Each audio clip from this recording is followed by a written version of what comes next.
சூர்யா மகா கிட்ட வந்து பேசிகிட்டு இருக்காரு. ஆமா நீ எப்போ வந்த அப்படின்னு சொல்லிட்டு கேட்குறாரு. நான் வந்தது கூட உங்களுக்கு தெரியலையா அப்படின்னு சொல்லிட்டு மகா சொல்கிறாங்க. ஆமாம் நீ ஏன் வந்த அப்படின்னு சொல்லிட்டு கேட்குறாரு. இல்லை நீங்கள் சாப்பிடாம டிஃபன் வந்துட்டீங்க, சரி ஆஃபீஸ்க்கு வந்து கொடுத்துட்டு போகலான்னு தான் நான் எடுத்துகிட்டு வந்தேன். இங்கே பாருங்கள், இதில் டிஃபன் இருக்குது. உங்களுக்கு வெளி சாப்பாடு ஒத்துக்காதுன்னு நினச்சேன், ஆனால் உங்களுக்கு வெளி சாப்பாடு ஒத்துக்கும்னு நான் நினைக்கிறேன். வீட்டு சாப்பாடு வேணும்னா நீங்கள் டிஃபன் சாப்பிடுங்க, இல்லைனா உங்கள் இஷ்டம் அப்படின்னு சொல்லிட்டு மகா சொல்கிறாங்க. ஆனால் சூர்யாவுக்கு புரியவே இல்லை. என்ன இவ சொல்கிற எதுவுமே புரியவே இல்லையே, ஒரு மாதிரி பேசுகிறா அப்படின்னு சொல்லிட்டு அப்படியே சூர்யா யோசிச்சுட்ருக்காரு. சரி நான் போயிட்டு வரேன் அப்படின்னு சொல்லிட்டு மகா அங்கேருந்து போகிறாங்க. போகும்போது ஆட்டோவில் யோசிச்சுட்டே போகிறாங்க.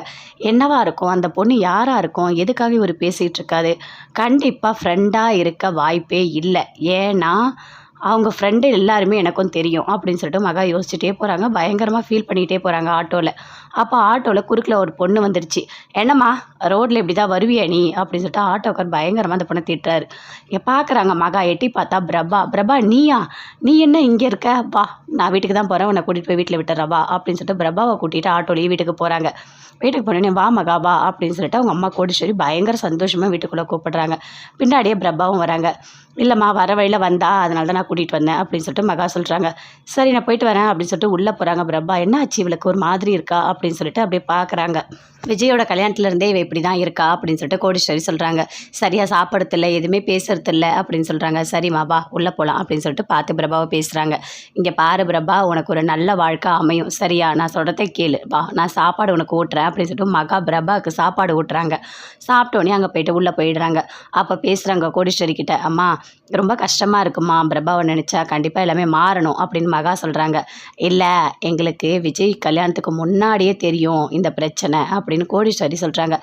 ஏம்மா நீ இப்படி பண்ண, முன்னாடியே எங்ககிட்ட ஒரு வார்த்தை சொல்லியிருக்கலாம்ல அப்படின்னு சொல்லிட்டு மகா சொல்கிறாங்க. இல்லைம்மா அந்த பையனோட வாழ்க்கை நல்லபடியாக அமையணும், அதனால தான் நாங்கள் யார்கிட்டையுமே சொல்லலை அப்படின்னு சொல்லிட்டு கோடீஸ்வரி சொல்லிட்டு இருக்காங்க. சித்ராதேவி பயங்கர கோவமாக இருக்காங்க. இவ வேறு வேலையே இல்லை, எப்போ பார்த்தாலும் என்னை ஏதாவது ஒரு வேலை வாங்கிக்கிட்டே இருக்கா. இவளுக்கு இருக்குது, இந்த ஐஸ்வர்யா என்கிட்ட மாட்டாமலையா போயிடுவா, கண்டிப்பாக அவளுக்கு ஏதாவது இருக்குது அப்படின்னு சொல்லிட்டு யோசிச்சுட்ருக்காங்க. அங்கே அந்த ஐஸ்வர்யா வராங்க. அத்தை எனக்கு ஜூஸ் வேணும், மறுபடியும் அதே மாதிரி கேட்குறாங்க. ஏன் நான் தான் போட்டு தரணும் உனக்கு அப்படின்னு சொல்லிட்டு கேட்குறாங்க. இங்கே பாருங்கள், நீங்கள் தான் எனக்கு செய்யணும், எனக்கு முடியல, இல்லை நீங்கள் தான் பண்ணணும் அப்படின்னு ஐஸ்வர்யா சொல்கிறாங்க. போயிட்டு ஜூஸ் போட்டு கொண்டு வந்து கொடுக்குறாங்க. கொடுத்துட்டோன்னே சரி நான் போகிறேன் அப்படின்னு சொல்கிறாங்க. இங்கே பாருங்கள், நீங்கள் போகலாம் கூடாது, இந்த டம்ளரை வாங்கிட்டு போயிட்டு நீங்கள் கிச்சனில் வச்சிடணும், புரியுதா, ஏன்னா இந்த டம்ளர் இங்கே இருந்தால் ஏதாவது இன்ஃபெக்ஷன் ஆகும், அப்புறம் எனக்கு பெரிய ப்ராப்ளம் ஆகும் அப்படின்னு ஐஸ்வர்யா சொல்கிறாங்க. ஏதாவது ஆச்சுன்னா நான் தாத்தா கிட்ட சொல்லிவிடுவேன்னு சொல்கிறாங்க. ஐயோ அம்மா தாயே, நீ வாயே திறக்காத, தயவு செய்து அந்த டம்ளரை நான் வாங்கிட்டே போகிறேன் அப்படின்னு சொல்லிட்டு குடிக்கிறாங்க. அப்படியே நக்கலாக பார்த்து சிரிச்சுக்கிட்டே குடிக்கிறாங்க.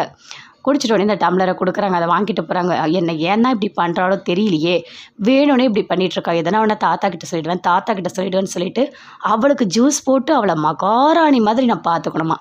எங்கேருந்து வந்தான்னு அவளுக்கு ஞாபகமே இல்லை. பிச்சைக்கார குடும்பத்துலேருந்து வந்துட்டு இந்த குடும்பத்தை பார்த்தோன்னே எப்படி இருக்குன்னு அவளுக்கு தெரியல. டெய்லி ஜூஸ், அதுவும் நான் போட்டு தரணுமா, கடவுளே, அவள் எப்படியாவது வீட்டை விட்டு அவளை அனுப்பிடணும் அப்படின்னு சொல்லிட்டு பயங்கர கோவத்தோடு இருக்காங்க. அங்கேருந்து கௌதம் வராரு. இங்கே நடக்கிறதுலாம் நீ பார்த்துருந்தான்ட்டா இருக்கா, என்னடா நடக்குது அப்படின்னு சொல்லிட்டு கேட்குறாங்க. அம்மா என்னம்மா பண்ண சொல்கிற அப்படின்னு சொல்லிட்டு